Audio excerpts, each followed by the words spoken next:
Ces dernières décennies, on a assisté à une progression, une croissance de certaines maladies métaboliques, notamment l'hypertension artérielle. C'est pour éclairer notre lanterne sur cette maladie, vous donner les raisons, les causes et les solutions que nous recevons comme tous les vendredis notre docteur, notre consultant, le docteur Youzan. Il est biologiste, hygiéniste, gérontologue, directeur général du centre Nesto Pharmavie. Merci de rester sur notre chaîne. Vous suivez Business 24.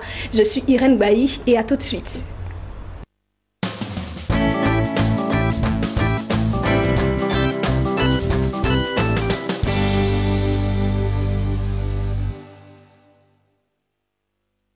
Merci et bienvenue à tous ceux qui viennent de nous prendre en marche. Vous êtes sur Business 24. Je suis Irène Bailly. Aujourd'hui, nous parlons avec le docteur Youzan Martin de la gérontologie et de l'hypertension artérielle. Le docteur Youzan est biologiste, hygiéniste, directeur général du centre Nesto Pharmavie. Bonjour docteur. Bonjour Irène. Merci docteur pour la semaine dernière déjà. Nous avons eu beaucoup de retours sur le thème que nous avons traité. Il s'agissait de l'infertilité secondaire. Tout à fait. On ose croire que vous allez toujours continuer à réagir, à nous poser vos questions, vos préoccupations. Et le docteur Youzan est disponible pour vous. Alors docteur, aujourd'hui, je l'ai annoncé, nous parlons de la gérontologie et de l'hypertension artérielle. Je voudrais déjà qu'on définisse les thèmes en présence. Qu'est-ce que c'est que la gérontologie? On va le répéter. Alors, je tiens à dire merci encore à tous nos téléspectateurs, nos patients d'ici et d'ailleurs qui ont répondu, qui ont appelé. Et j'ose croire que 2018 sera une année de joie et de bonheur. Et aujourd'hui, parler de l'hypertension artérielle et de gérontologie, parce que aujourd'hui, comme vous l'avez dit à l'introduction, il y en a, nous observons aujourd'hui trop de personnes hypertendues et qui ont toujours des petits gâchets à prendre pour gérer les crises de tension et tout ça. Alors la gérontologie, voilà, c'est une science, c'est la science qui étudie le processus de vieillissement. C'est une branche de la médecine.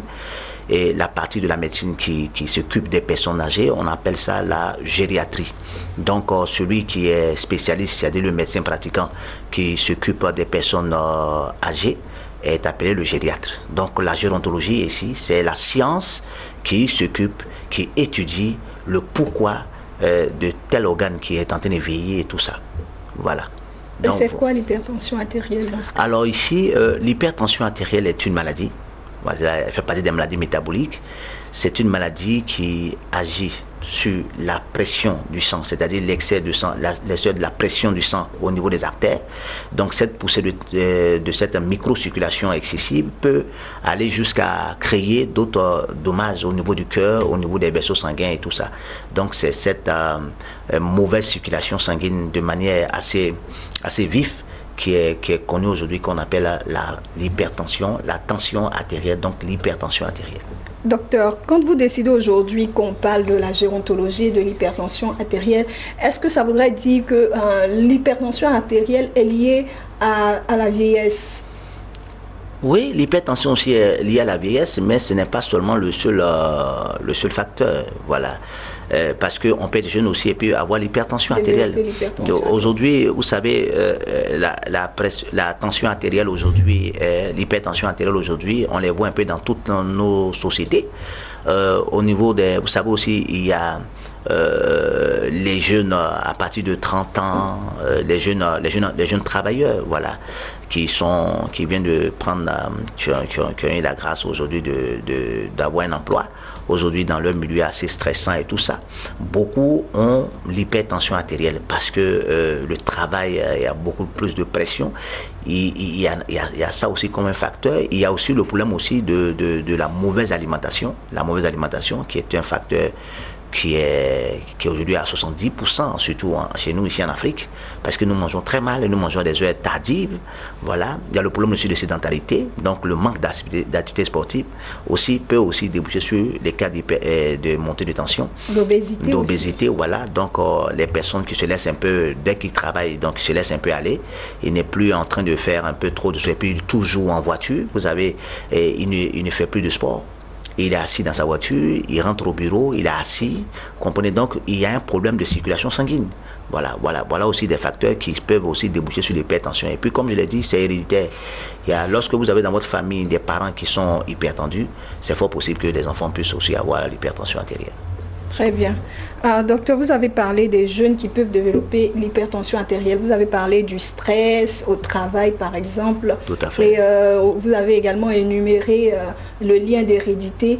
Est-ce qu'en dehors, concernant ces jeunes-là, en dehors de ces deux causes-là, il y a d'autres causes de l'hypertension artérielle au niveau des jeunes? Nous, les jeunes, vous savez, comme je l'ai dit, le thème le dit, c'est la gérontologie et l'hypertension artérielle. Donc, on parle de gérontologie, on parle des personnes, des vieilles personnes. Mais pourquoi les jeunes ont l'hypertension aujourd'hui? Il y a les facteurs, comme je l'ai dit ici, nos jeunes gens souvent sont, à part que l'un des parents, le terrain hérédité, il y a la prise des aphrodisiaques.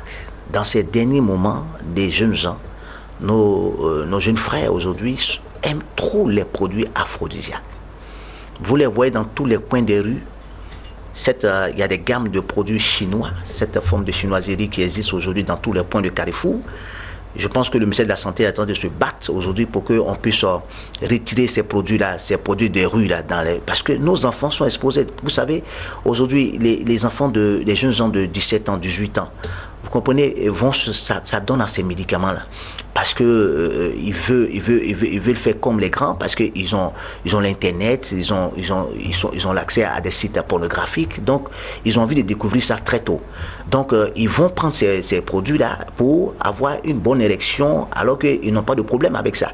Même jusqu'à aller même plus loin, jusqu'à faire grossir le pénis et tout ça. Vous savez, j'ai toujours l'habitude de dire que Dieu vous a pas créé comme ça. Voilà, vous avez un pénis avec sa forme, vous partez prendre des pommades pour faire grossir ça. Vous savez, pour qu'une personne, un homme, chez nous les hommes, pour qu'il puisse parler d'une bonne érection, il faut une bonne irrigation du sang. Donc, du coup, le pénis prend un autre volume, donc il faut que la quantité de sang qui doit favoriser réellement, comment on appelle, l'érection chez l'homme, il aura une quantité de sang qui n'est pas habituellement. Habituellement, c'est pas cette quantité de sang qu'il faut pour avoir une bonne érection, pour avoir cette érection là. Donc du coup, le cœur va demander à un moment donné, c'est-à-dire que le cœur va demander du sang, alors que c'était pas cette seconde près qu'il devait avoir ce sang là. Vous comprenez? Donc il aura une activité cardiaque qui va se déboucher tout de suite. Parce que là, ce que les gens ne savent pas, c'est qu'une activité sexuelle est liée aussi à l'activité du cœur. Parce qu'il faut c'est lié à une bonne circulation sanguine et tout ça. Et donc, le cœur en fait partie. Donc, le cœur sera touché tout à l'heure là. Alors, donc, vous voyez, donc, il y a ces problèmes de prise de médicaments aphrodisiaques. Et l'alcool et la cigarette. Et le grossissement. Et le grossissement du sexe aussi également. Qui crée l'hypertension précoce. Je peux l'appeler comme ça au niveau des jeunes. Au niveau des jeunes, tout à fait. Et bon, on a parlé des jeunes parce que l'hypertension, vous l'avez dit, c'est à partir d'un certain âge. Et quand on constate que des jeunes de moins de 30 ans ont l'hypertension, c'est problématique. Et vous avez énuméré les raisons. Et docteur, je voudrais qu'on en vienne aux personnes âgées qui développent l'hypertension artérielle. En dehors du lien d'hérédité, quelles sont les autres maladies opportunistes qui peuvent se greffer à l'hypertension artérielle? Ok, d'abord je tiens à dire que quand nous sommes en train de prendre de l'âge, 98% des hommes âgés développent des poussées de tension, des montées de tension par moment. C'est vraiment un problème assez sérieux. Et c'est pourquoi je voudrais en parler, parce que lorsque vous prenez de l'âge, vous avez des organes qui s'atrophient. Donc, certains organes qui agissaient dans la régulation de la circulation sanguine commencent à se dégrader. Voilà, notamment les reins, voilà. Et nous voyons au niveau des vaisseaux sanguins, nous voyons une forme d'obstruction. Voilà, nous voyons aussi souvent des plaques de graisse qu'on appelle les plaques d'athérome qui restent au niveau des artères, voilà, qui posent cette obstruction du passage du sang. Voilà, donc, et puis les personnes d'un certain âge, on les voit un peu un excès de surpoids et tout ça, donc qui peuvent conduire directement au problème de l'hypertension artérielle. Donc, il y a des maladies qui se greffent, et notamment avec les personnes hypertendues, tels que les problèmes rénaux, Vous comprenez? Donc l'insuffisance rénale. C'est pourquoi nous conseillons vraiment aux personnes du troisième âge de faire beaucoup de bilans de santé, c'est-à-dire check-up, c'est-à-dire tout un ensemble d'examens à faire pour que on ne soit pas surpris hein, au cours de notre vie de voir des accidents cardio, les accidents vasculaires cérébraux. Voilà. Donc c'est vraiment important de se faire suivre hein, par son médecin. Vous comprenez? Et notamment le régime alimentaire, parce que les personnes du troisième âge ont cette envie de beaucoup manger. Voilà. Lorsqu'on prend de l'âge, il faut réduire l'alimentation. On ne devrait pas trop grignoter. Trop grignoter et tout ça, parce que les organes ne sont pas assez... sont pas de bonne qualité pour pouvoir gérer, pour régler tout ce que vous consommez, vous comprenez?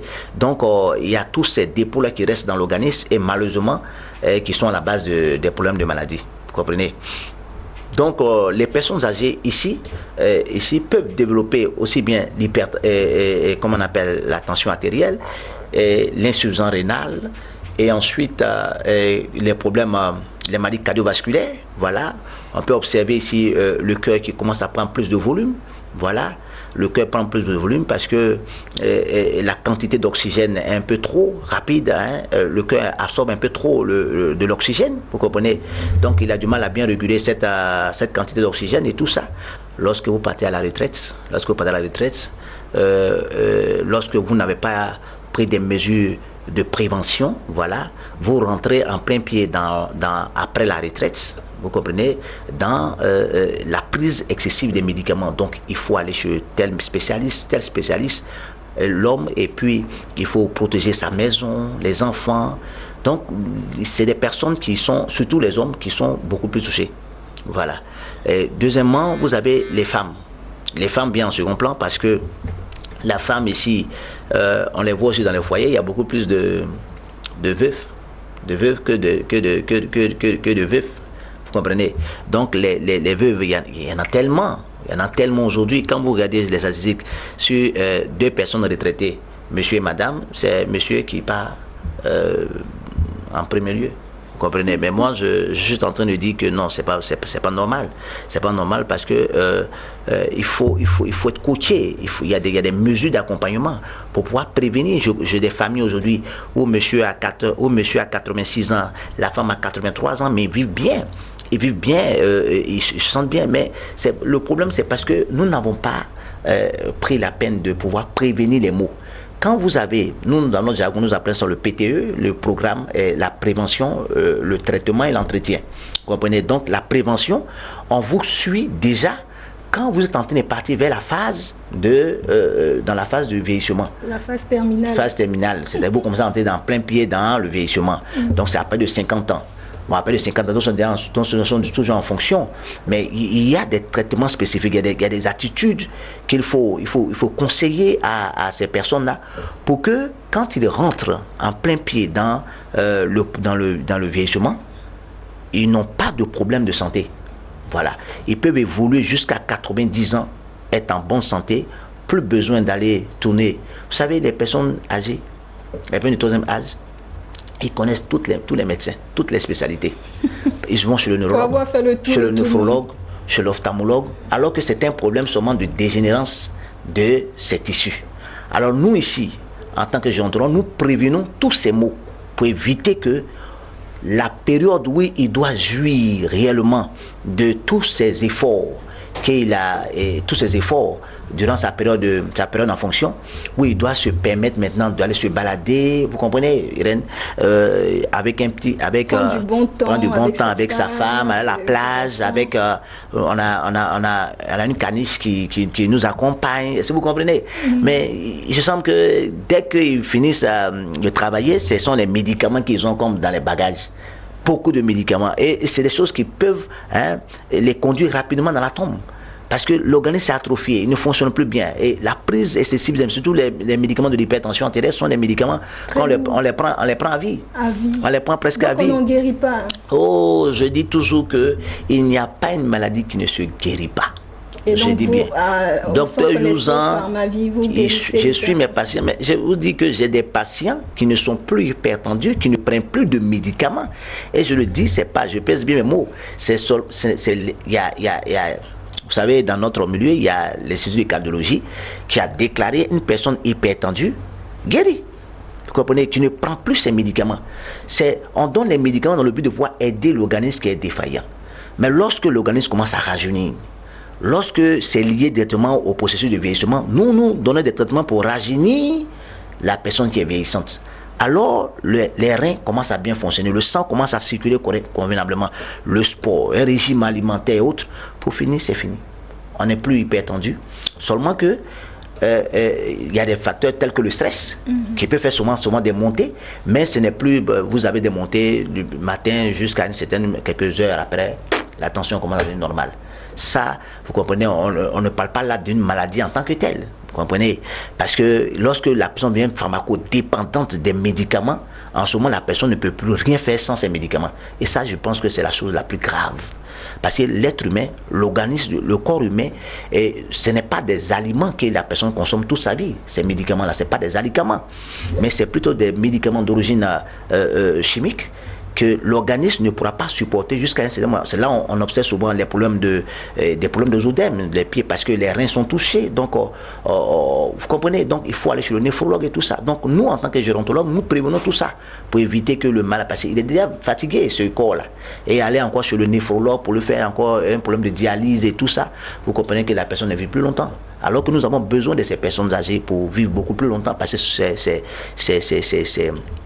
c'est une bibliothèque à garder, à conserver, parce qu'on a beaucoup à apprendre. Voilà. Très bien, docteur Youzan. Je suis convaincue que ceux qui nous regardent sont convaincus autant que moi. C'est toujours passionnant de vous écouter. On reste scotché à vos lèvres. Alors, docteur, nous sommes pratiquement au thème de notre échange du jour. Nous parlons avec le docteur Youzan, pour tous ceux qui viennent d'arriver, de la gérontologie et de l'hypertension artérielle. Docteur Youzan est biologiste, hygiéniste, gérontologue et directeur général du centre Nesto Pharmavie, Abidjan, Côte d'Ivoire. Docteur, est-ce qu'il y a quelque chose que vous voudriez ajouter concernant le thème de l'hypertension artérielle? Tout à fait. Parce que ce qui précipite nos parents rapidement dans la tombe, c'est lorsque, surtout chez nous les hommes, vous comprenez, chez la femme, bon, là, on la comprend, bon, elle rentre dans le processus de vieillissement. Oui, l'homme aussi entre dans le processus de vieillissement. Mais les hommes, vous savez, c'est une question d'hormones. Nous, ici, on parle de testostérone, vous savez, et on veut toujours être opérationnel sur le plan sexuel, mais la maman, lorsqu'elle voit ses petits-enfants, bon, après les 60 ans, bon, pour le reste... L'homme est plus insatiable que la femme. Tout à fait, tout à fait, tout à fait. Il a toujours des regards de crabe, toujours un peu dehors, vous comprenez. Donc, il est toujours en train d'aller chercher encore des conquêtes. Et ça, c'est Alors là, c'est un problème. Et là, ils s'adonnent à des médicaments qu'ils prennent chez les voisins parce que, je sens que sexuellement, ça ne va plus. Or, ce n'est pas pour essayer avec maman, puisque maman n'est presque pas opérationnelle. Donc, c'est la jeune fille dehors, vous comprenez. Donc, ils s'adonnent à des médicaments qu'ils prennent et beaucoup en souffrent. Vous savez, c'est vraiment un complexe pour nous les hommes.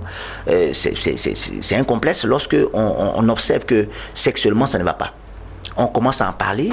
Souvent, même d'autres ont honte même d'aller voir le médecin pour lui expliquer. Même la prise des médicaments, quand vous prenez les médicaments d'hypertension, cela peut jouer sur, comment on appelle, votre virilité et tout ça. Donc, je dis qu'il faut des mesures d'accompagnement pour accompagner surtout ces personnes du troisième âge, ces vieilles personnes, pour leur permettre d'avoir une bonne activité sexuelle, je dis bien une bonne activité sexuelle endurante. C'est quoi ces mesures d'accompagnement dont vous parlez? Vous savez, nous avons ce qu'on appelle dans le jargon, comme j'ai dit, le PTE, la prévention, le traitement et l'entretien. Alors, donc, nous avons des traitements que nous conseillons, que nous proposons à nos patients et des conseils que nous donnons aux personnes pour être toujours opérationnel.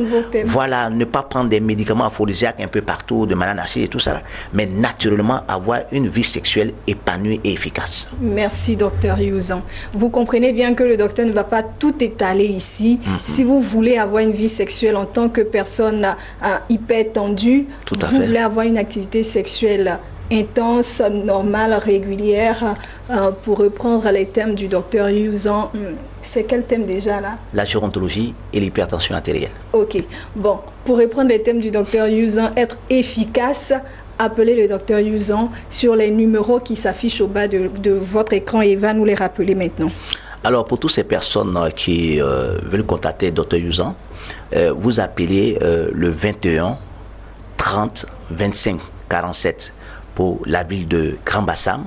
Et vous pouvez appeler aussi au 24 38 54 28 pour la ville d'Abidjan. Nous sommes, les consultations sont du lundi au samedi, de 8h30 à 17h, et les mercredis, c'est le jour de repos de Dr Yuzan. Sauf en cas de force majeure, voilà, c'est les jours de repos. Sinon, docteur, il est open tous les jours. Ouais. Docteur, merci. Merci à vous. Merci de toujours être dans nos murs, d'être spontané à répondre à notre invitation. Et c'était la dernière émission de l'année 2017. Nous anticipons déjà, nous vous souhaitons une excellente fin d'année 2017, un bon réveillon. Nous vous souhaitons une merveilleuse année débutante de 2018, 1er janvier, de succès en famille. Nous vous souhaitons plein de joie, plein de bonheur, et restez scotchés au programme de Business 24. Je suis Irène Bailly. Je vous dis à l'année prochaine. Ciao.